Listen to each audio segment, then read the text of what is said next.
Middle class to upper middle class with a low crime rate, it's a good place to raise a family.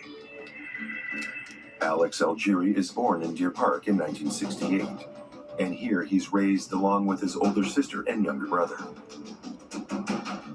It's here that Alex spends his formative years, eventually graduating from Deer Park High School. Smiling, friendly, and helpful is how people remember Alex, who is 32 years old. We called him Papa Smurf because he always was the one to look after everybody. He made sure everybody was doing the right thing, nobody was getting hurt.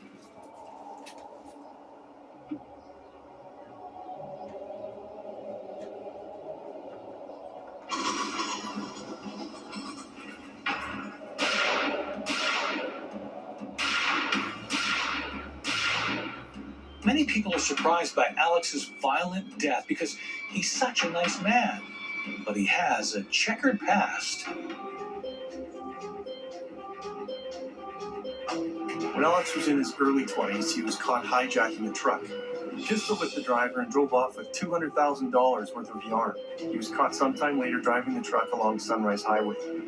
At 22 years old, Alex is arrested and charged with robbery and assault. He is tried and convicted, and by age 23, he's in prison. One consolation from Alex's run-in with the law, it sets him straight. He was a crazy young kid, you know, he did the wrong thing and he knew it. And it really turned him into being such the opposite way. After his release from jail, Alex turned over a new leaf. He became a very responsible young man. So, like, if we went out, he would make sure nobody got too drunk, nobody did the wrong thing, nobody was left behind, everybody made it home safe. He was that kind of guy. Alex goes back to school and finishes his apprenticeship to become an electrician. He also spends time pumping iron at a local gym. Alex makes friends with Paul Rydell at a Gold's Gym, and they enjoy riding motorcycles together. Paul is planning to open his own fitness club and offers Alex the chance to become his business partner. It's a great opportunity for Alex. He's all in. He even does electrical work to help set up the new facility. Alex and 31-year-old Paul Rydell opened the Dolphin Fitness Club in Amityville, New York. Paul Rydell is also living in Babylon, New York, the same town where Alex's neighborhood of Deer Park is located. Paul, I've known since he was probably 7. Alex, I met later on, actually through Paul, and we would go out to clubs together, we'd go to Manhattan together, a lot of hanging out together, a lot of partying, a lot of hanging out. Paul Rydell is a big, strong young man who looks a lot like Alex. A big boy, Paul. He was 6'2", 225 pounds. You know, he had a full ride to USC. He's a big boy. He held the New York State record for tackles in high school football. Alex and Paul are good friends. Paul thinks of Alex as his best friend. So it's no surprise Alex stands with his best friend Paul when he marries his fiancée, 32-year-old Leanne Armanini, in July of 1999. Paul and Leanne got along very well. You know, they were two young kids in love, I guess. When Leanne and Paul's son Nicholas is born in February of 2000, Paul asks Alex to be his son's godfather. They just had a bundle of joy that they were so happy with. Another thing Paul and Alex share is a criminal past. Paul Rydell is arrested in 1989 at the age of 19. Paul had been robbing drug dealers, but then he made the mistake of holding up an undercover officer. Paul Rydell is charged with armed robbery. Once convicted, he spends 6 years in prison. While Alex has put his criminal past behind him, Paul has developed an addiction to crack cocaine. At the time when he was using, you know, it's hard to deal with anybody when they're using. So I guess he was a little arrogant, a little tough. Paul is 6'7" tall, and he's big. When you add crack addiction to the mix, you could get a raging Paul. Large, fearsome, and sometimes violently out of control.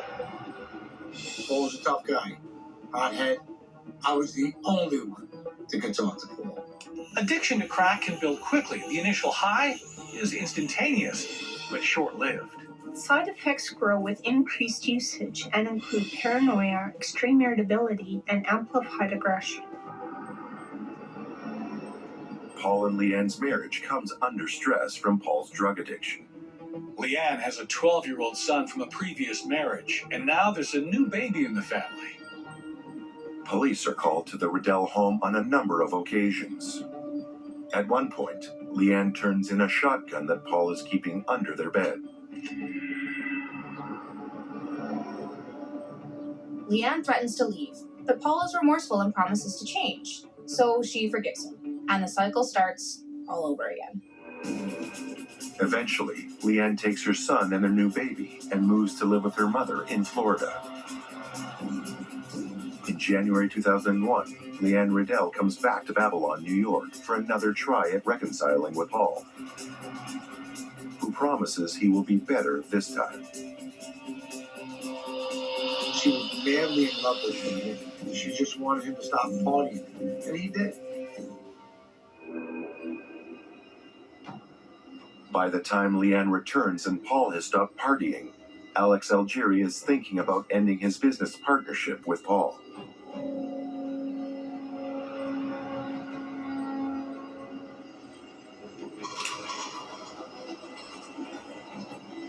Then, on January 17, 2001, that decision is made for him.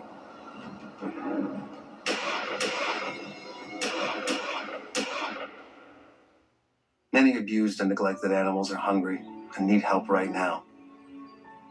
Many animals are starving, wondering if food will ever come, with the unbearable pain that comes with that, and they need our help. There are animals that have no idea when their next meal will come. They can't even remember when their last meal was. And they are moments from dying. So I'm here to ask you, will you open your heart to help an animal who's hungry?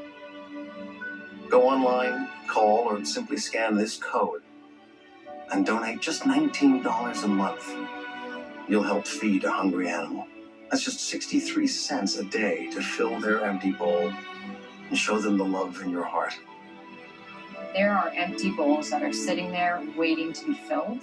You can tell that these dogs are so weak from hunger. They've known no other life but a life of suffering. No animal should have to go hungry. And with your support today, you will help feed a hungry animal. You can fill their bowl, but you have to make your urgent life-saving gift today. Do it now, and we'll send you this welcome kit and this Animal Champion t-shirt to thank you for helping an animal today. There's always an empty bowl on the ground that should have food in it. And it's very clear from the appearance of these dogs that that bowl hasn't had food in it for a long time. We urgently need 3,000 new donors in the next 30 days. Please say you'll be one of them by signing up today. No animal should ever go hungry, and I know you agree. Please make this the moment that you say, I won't stand by while they suffer. Help fill their bowl too. Go online, call, or scan this code right now. Here at Drive Time, we approve 99% of people who apply, and they can do it super fast right from their phone. I got a ride with no credit hit. Yes. Show her thousands of amazing car options under 15 grand. She's already shopping cars with the down payment she had in mind. I can shop cars with my real down payment? Get ready to lock in a deal. I made my own deal! Yes! Next stop, one of Drive Time's local dealerships. This is a commercial. Go get your real deal at drivetime.com.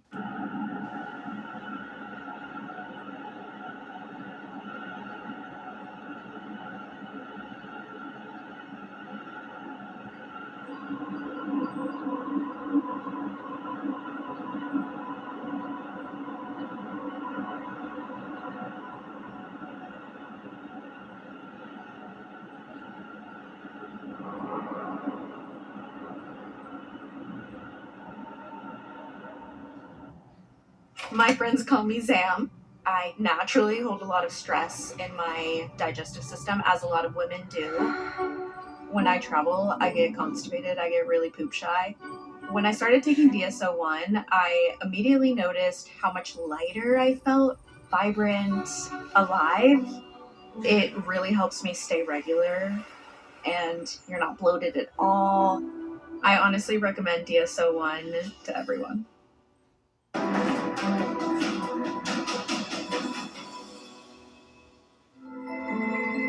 By the start of 2001, 32-year-old Alex Algieri has lived his whole life in Deer Park, a quiet suburb on Long Island, New York.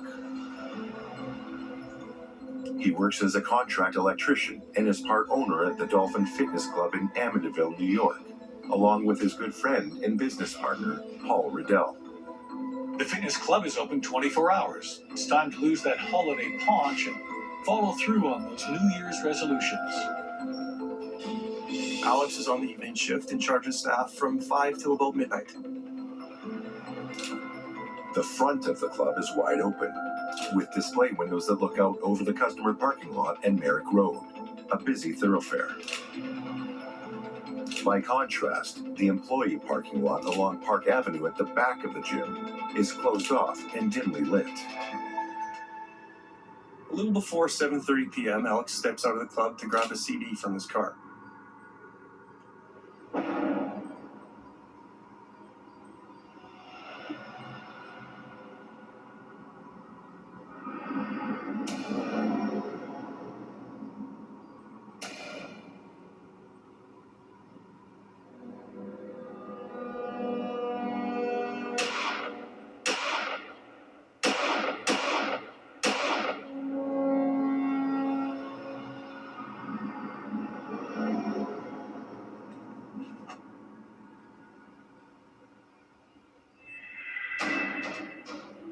Alex Algieri has been shot 5 times in his upper body and neck, but he still manages to get himself back into the gym. He came running in and he yelled, "I've been shot," and fell to the ground. Gym members rushed to Alex to see if they could help him. I remember running up to him and bending down and talking to him and telling him, "Alex," calling his name. And he was just kind of like making a little bit of noise. And I said, "You okay?" An ambulance arrived and EMT members rushed to give Alex assistance. They told me to keep talking to him, so I just kept talking to him and saying, "Stay with me, buddy, stay with me, breathe." Then they backed me off.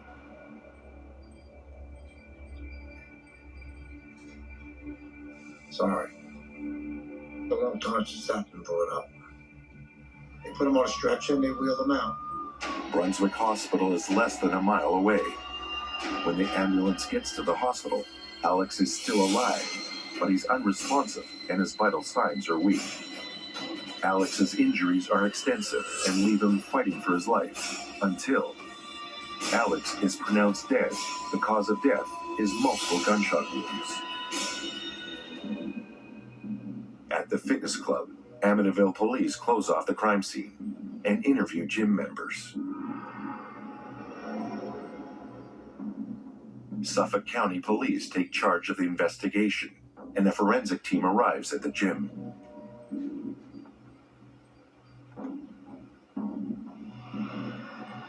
In the back parking lot, a stray bullet and 3 cigarette butts are found on the ground. These items are bagged for DNA testing, and Alex's SUV, well, it's taken away for further processing. There are no eyewitnesses to the shooting, but a woman out walking her dog says she saw a white minivan leaving the scene. She gives a vague description of the driver. Alex's autopsy reveals 5 bullet wounds. 3 are in his back, 1 is in the back of his left arm at upper torso, and 1 is in the right side of the base of his neck. The wounds caused massive damage. Both of his lungs were punctured, as well as his heart. There's an exit wound in his right shoulder, which may be connected to the bullet found at the crime scene. 4 bullets were removed during the autopsy and identified as .38 caliber. Forensic analysis determines the 4 slugs came from the same gun. They assume the 5th round was at the crime scene. The lead investigator is a veteran of the Suffolk County Police Department. Detective Robert Anderson begins conducting interviews with bystanders, friends, and family. We thought it maybe just something random. Nobody had a clue what it could have been. We thought maybe it was a gang initiation at first. We didn't know what it was. Overwhelmingly, people's opinions about Alex is the same. He's the nice guy. He's easygoing with lots of friends. It was devastating to us because we couldn't think of anybody who would want to harm Alex. That's the kind of guy he was. He didn't have anybody that didn't like him. Suffolk County PD also assigned homicide detective Sergeant Edward Fandry to work with Detective Anderson. Detectives Fandry and Anderson are coming to the same conclusion. It looks like a deliberate hit. But Alex gets along with everyone. Almost everyone. Except lately Paul Riddell, who's Alex's business partner in the fitness club. Alex and Paul have been pals for years, but recently there have been arguments between them, to the point Alex was talking about getting out of their gym business. The more the detectives learn, the more they want to know about Paul Riddell. His injury is a lifelong injury. It's hard day to day, but he has never given up. How proud were you to serve? Very proud. Very proud? When that national anthem plays, this guy is the first to stand. It might take two of us to help him stand, but he's the one standing. I thank God every day for those that have donated and continue to donate to Wounded Warrior Project. The horrible events of September 11th continue to leave their mark on our nation. Many wounded veterans urgently need your help. Join Wounded Warrior Project. With a gift of just $19 a month, you will provide free programs and services that can change a person's life forever. Yeah. I left for deployment. I was skateboarding with my kid, and I came back and I couldn't walk across the room without a cane. I was struggling just to do everyday life. Wounded Warrior Project is someone throwing you a life jacket when you're drowning and helping you survive. There are so many veterans out there that need the help. Call or go online with your gift of $19 a month, and we will send you this Wounded Warrior Project blanket as a reminder of the difference your gifts are making. During the national anthem, when you hear the words, "the land of the free and the home of the brave," I know one of them. I mean, that's your baby going to war. I do it all over again. The money you give goes to people like us, and that's a wonderful thing. Please remember those whose brave service ensured we would never experience another day like 9/11. Call or go online right now. Oh, our car's value went up. Maybe we should track all our cars' value on Carvana. We need more trackers. Ooh, I'm getting a value update. Do you see which one is going on? How's it tracking? Some dips, some rises. Now what? Hold? Sold. Track your car's value on Carvana today. Weight loss medications you can actually afford? Yes. If you qualify at Zelfie, providers can prescribe medications like Ozempic and Wegovy that are 90% less expensive, all 100% online, shipped directly to your door. That's right, GLP-1s for as little as $25 a month. Just text LIVE to 200-300 right now and see if you qualify at Zelfie for medications like Wegovy and other GLP-1s for as little as $25 a month. Text LIVE to 200-300. That's LIVE to 200-300. Learning to invest with Greenlight has really paid off. Huh. Reminds me of how I learned about investing. Yeah, I never learned about investing. Is there water in this thing? Bring your family into the financial future. Coming up next on True Crime Network.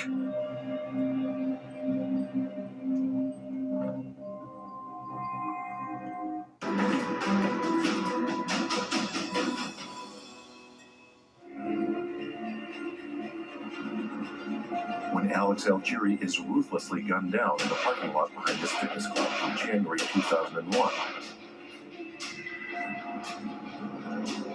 Suspicion soon falls on his friend and business partner, Paul Riddell. Alex and Paul had argued recently. Alex confronted Paul about taking funds from the gym, and Paul admitted to skimming. Paul has a crack cocaine addiction, and it's affecting his behavior. When you use crack, you develop a combination of paranoia, irritability, and aggression that's displayed through violent, unpredictable behavior. Lead investigator Detective Robert Anderson of the Suffolk County Police Department interviews Paul's wife, Leanne Riddell. She got a call from gym staff regarding the attack on Alex about 15 minutes after the shooting, but it takes her 3 hours to get a hold of Paul. It turns out he was partying at a friend's place. Paul and Leanne's marriage has been constant breakup and reconcilement, all dependent on Paul's drug use. Their lows came from Paul's highs. Their marriage is faltering before its second anniversary. On one call to the Riddell home, police confiscate a shotgun to reduce the risk of violence. Leanne has moved out on numerous occasions in fear for her life. In the summer of 2001, she retreated to Florida to stay with her mother. Threatening calls Paul made to Leanne's mother and her was enough for them to file a restraining order in case Paul had plans to follow through on those threats. When Leanne left to Florida, her mother came in town. And her mother was the one that told her to get out, you need to leave. Over and over, Paul and Leanne give it one more try. For a while, Paul will attend his court-monitored parenting classes, and he passes his drug tests. Inevitably, the crack wins out again. By January 2001, Paul and Leanne are living back together, but they are legally separated. Despite all that Leanne has been through, she tells Detective Anderson she doesn't believe Paul killed Alex. Paul attends Alex's funeral, and he's visibly shaken by it. At the times, I guess he wished it was him instead of his buddy. We've all stood up and said we wish it was me instead of him. That's the kind of guy Alex was. Paul Riddell demonstrates to police that he was elsewhere on the night of Alex's murder. If anything, Paul's unnerved by Alex's killing. Police also discover a feud Paul had with a rival gym, and they also looked into ties to organized crime. There's a chance Paul could have dragged Alex into something without meaning to. Whatever happened, it's got Paul spooked, and Leanne is terrified. In February 2001, a month after the shooting, the Riddells move away from New York, returning to Florida, where Leanne's mother lives. 2 months after they get there, Leanne tells Paul he's going to be a father again. By November 2001, Leanne's a month from giving birth. It's been 10 months since Alex Algieri's death, and the Suffolk County Police get a break. The New York Police Department calls Detective Robert Anderson to say that a suspect they've arrested for grand larceny is offering up information to help in an attempt to lessen the trouble he's already in. The snitch starts with something Detective Anderson was already pretty sure of. Paul Riddell didn't kill Alex Algieri. Then he explains why. It was Paul Riddell who was supposed to be killed, and not Alex. They got the wrong guy. Police had already considered Paul could have been the intended target, but with nothing to prove it either way. They could see a number of things Alex and Paul had in common. Physically, they both had large weightlifter builds, though there's a noticeable difference in height. They both are pretty big guys. Goatees, dark hair, kind of Italian looking, I guess. But that might not matter much in a dimly lit area when you're watching from a distance, especially when your back is to you as you approach them in a hurry. Strike one. Paul usually works the evening shift at the fitness club from 5 p.m. to midnight.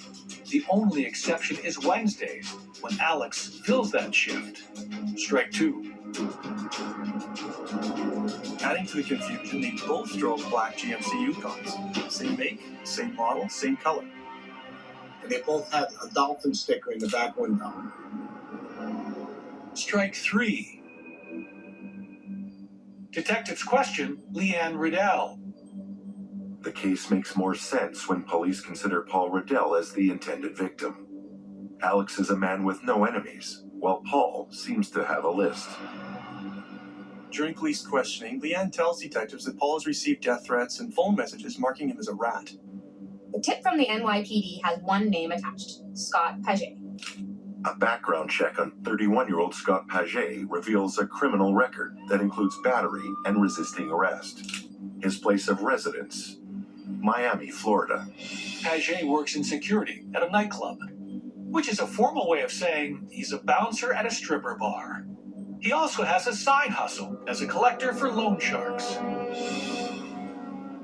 Paget works as hired muscle. He's a weightlifter, another big man, 6 feet tall and weighing 230 pounds. Scott's hobbies include cocaine, to which he's addicted. Now that can be an expensive hobby, so he also works as a petty dealer to help pay for his habit.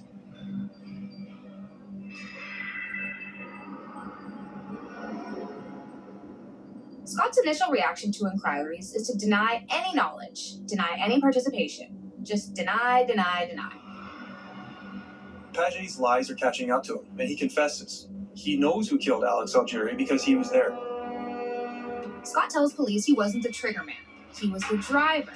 The gunman paid Scott $3,000 to share driving with him for a straight-through 20-hour run from Florida to New York, and then back again right afterward. Scott drives the gunman to the Dolphin Fitness Club in Amityville and parks near a black SUV in the back parking lot. A short while later, a man matching Paul's description comes out the back door and goes to the SUV. The gunman approaches him, calls out Paul's name, and then shoots him.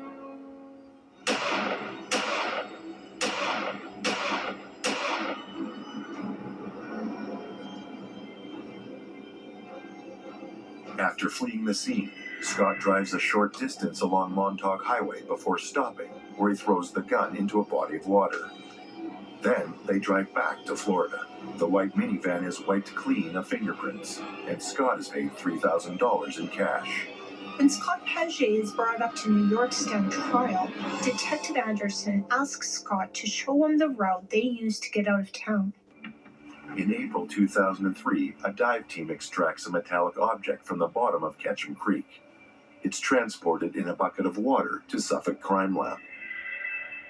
Mud and marine life is removed to reveal a 5-shot Smith & Wesson .38 Special revolver with 5 empty bullet casings still in it. They couldn't tell if the bullets that killed Alex came from that gun because they couldn't fire it. The handgun is too badly corroded to test fire. They tried to transfer the gun barrel to another test weapon, but it proved too fragile. They had a gun. They had the right kind of gun, but they couldn't prove they had the gun.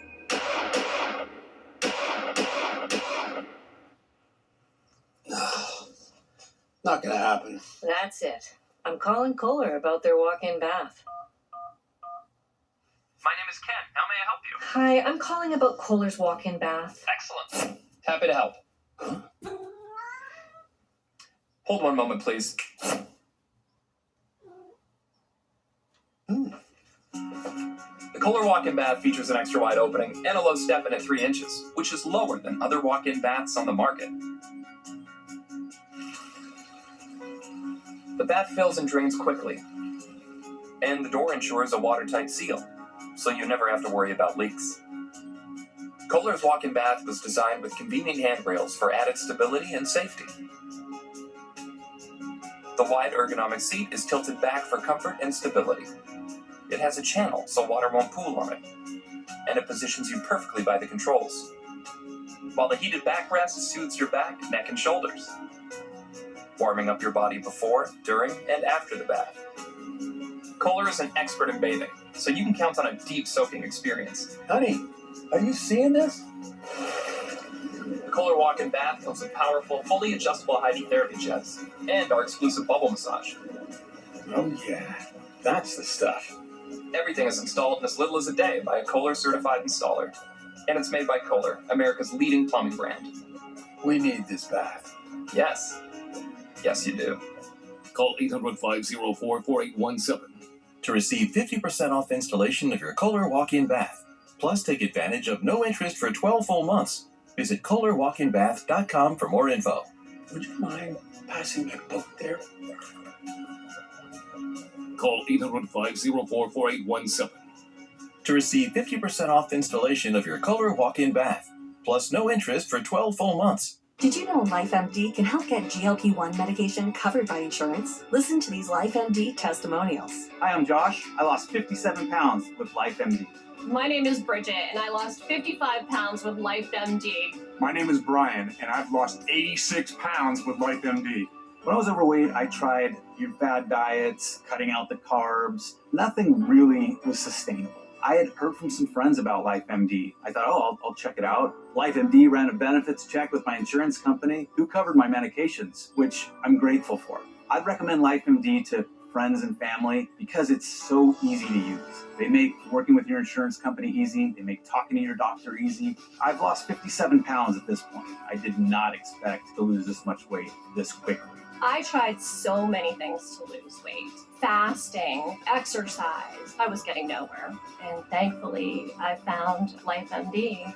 I was extremely surprised the insurance covered it for me because that's a big obstacle. Finding out that it was covered was huge. I've lost 55 pounds. I am so much healthier now that I've lost the weight. What I've experienced through LifeMD and their treatment and their guidance is incredibly amazing, and I would never be able to do it without them. When you're 278, life is kind of miserable. You kind of stop believing in yourself. Actually, LifeMD, I heard on a commercial, and I thought, well, I'm going to give this a shot. I love the fact the insurance is covering most of everything because pharmaceutical prices are going through the roof. I've lost 86 pounds with LifeMD.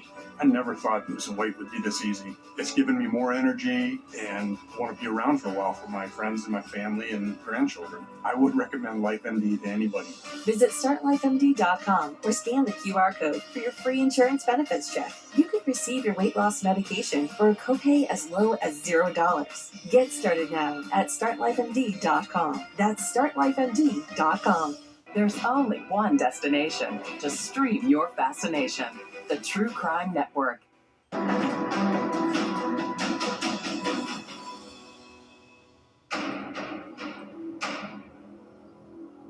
Alex Algieri is murdered in Amityville, New York in January 2001, the victim of mistaken identity.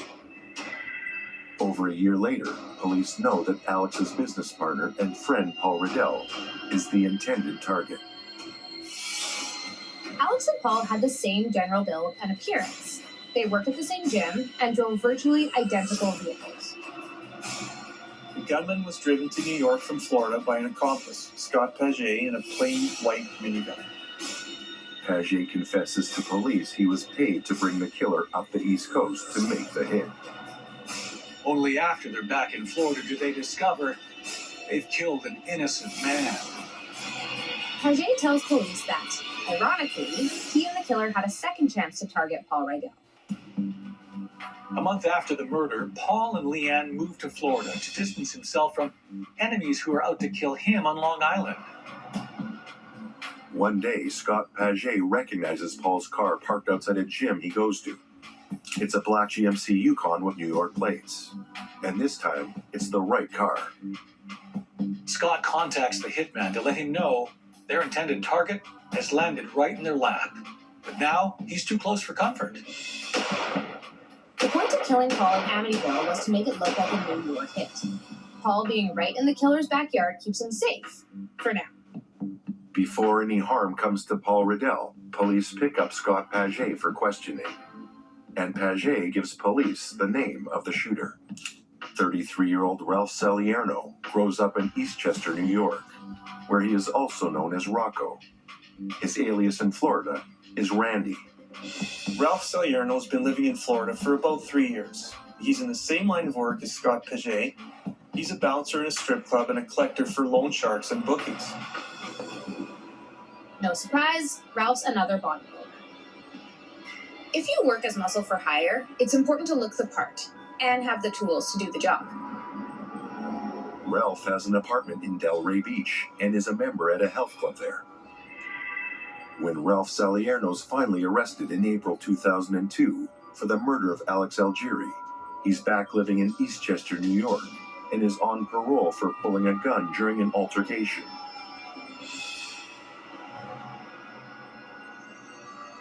Initially, Ralph denies any knowledge of people and events the police are trying to tie him to.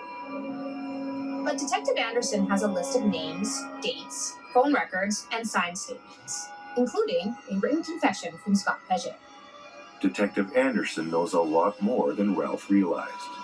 He even knows how it all started at a Florida health club in Delray Beach. Ralph begins to realize it's not in his best interest to try to lie his way out of trouble, at least not all of the way. Ralph's memory is now significantly less cloudy. He admits to knowing Scott Paget and working together with him as bouncers and loan collectors. He's also aware of Paul Riddell and his fitness club in Amityville, New York. Ralph tells Detective Anderson how he meets a friend at a gym in Delray Beach, who tells him about a job someone wants done. Ralph shares specific details with the detectives about the drive up to Long Island. How they stopped at a chop shop in the Bronx to get some New York license plates to cover their Florida plates until they got back out of town.